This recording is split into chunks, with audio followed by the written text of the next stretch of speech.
তখন তুমি দেখছিলে যে তোমার দলের সিচুয়েশন আউট অফ কন্ট্রোল, তাই তো?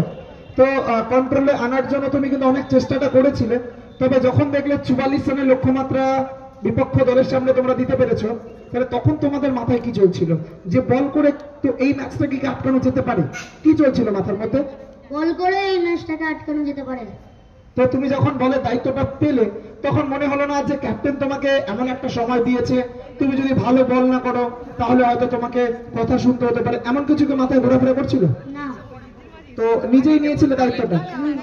তো নিজে দায়িত্ব তুলে নিয়ে যে উইকেটটা পেলে এবং ম্যাচটাকে প্রায় জমিয়ে দিয়েছিলে, কেমন আনন্দ হচ্ছিল?